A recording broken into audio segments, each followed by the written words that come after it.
Shalom, selamat pagi anak-anak yang terkasih di dalam Tuhan Yesus. Pada pagi hari ini mari kita bersama untuk belajar firman Tuhan. Sebelumnya mari kita satukan hati untuk berdoa terlebih dahulu.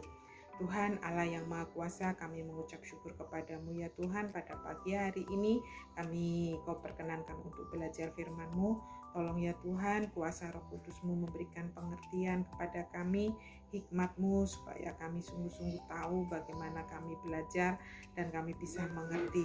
Dan biarlah firman-Mu pada pagi hari ini akan menolong kami untuk bisa hidup sesuai dengan kehendak-Mu. Kami bisa menjadi saksi-Mu dan memuliakan nama-Mu. Terima kasih ya Tuhan, dalam nama Tuhan Yesus Kristus kami berdoa. Amin. Baik, kita akan belajar firman Tuhan dari Amsal 2 ayat 1 sampai 22, tetap dari perikop faedah daripada menuntut hikmat, tetapi saya akan membacakan dari ayat 10 sampai 11 demikian. Karena hikmat akan masuk ke dalam hatimu dan pengetahuan akan menyenangkan jiwamu. Kebijaksanaan akan memelihara engkau, kepandaian akan menjaga engkau. Dari firman Tuhan ini kita akan belajar bahwa hati dan pikiran menentukan kebahagiaan hidup. Baik, kita akan melihat kehidupan lebah dan lalat. Perbedaan dari kedua binatang tersebut, kita lihat lebah lebih cepat menemukan bunga.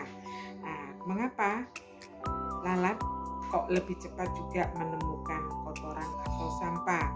Karena lebah didesain hanya untuk bisa melihat bunga matanya, sedangkan mata lalat didesain untuk bisa menemukan kotoran. Nah, di dalam pikiran lebah hanyalah madu dan madu saja untuk bisa dihisapnya, tak ada yang lain. Sebaliknya, di dalam pikiran lalat yang dipikirkan hanya sampah dan kotoran untuk bisa ditemukan dan bisa dinikmatinya. Jadi hasilnya di dalam hal ini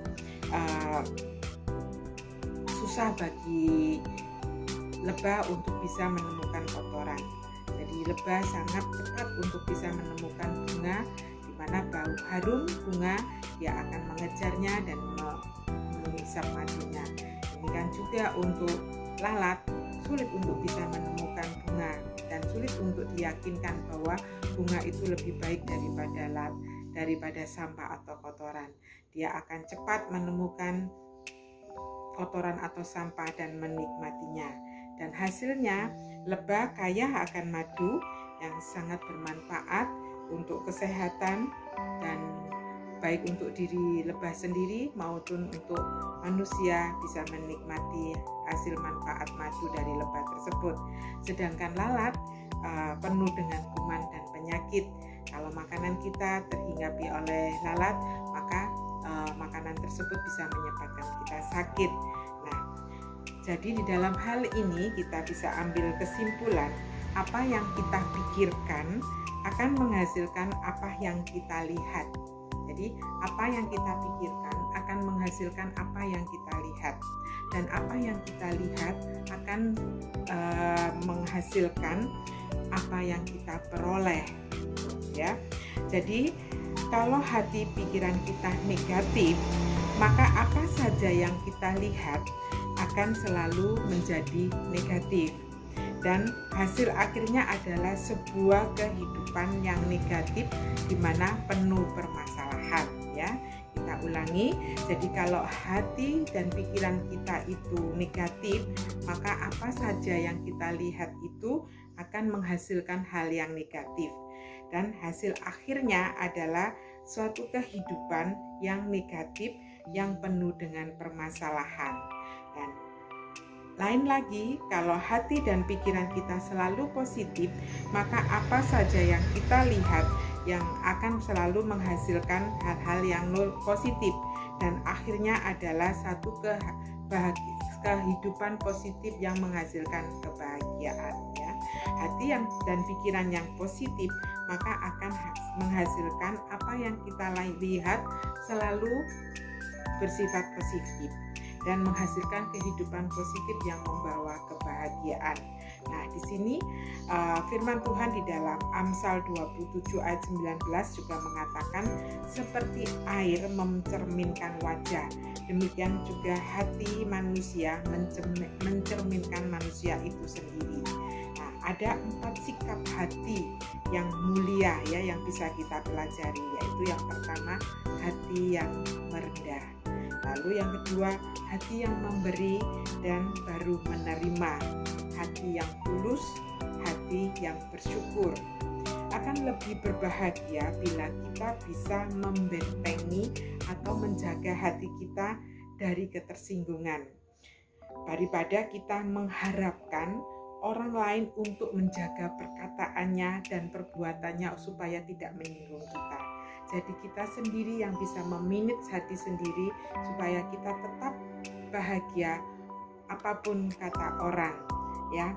Kata-kata orang yang buruk atau tidak baik yang menghasilkan hal yang negatif buat kita anggap itu sebagai sampah, dan sampah itu bisa kita olah sebagai pupuk untuk bisa menyemangati kita hidup untuk bertumbuh lebih baik, dan pupuk tersebut menjadi semangat untuk kita melakukan yang terbaik.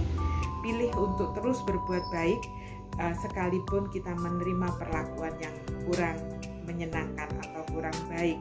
Mari kita jaga hati, jangan biarkan sikap buruk orang lain menentukan buruknya cara kita untuk bertindak, mempengaruhi sikap hidup kita yang sudah diterangi oleh kasih Tuhan.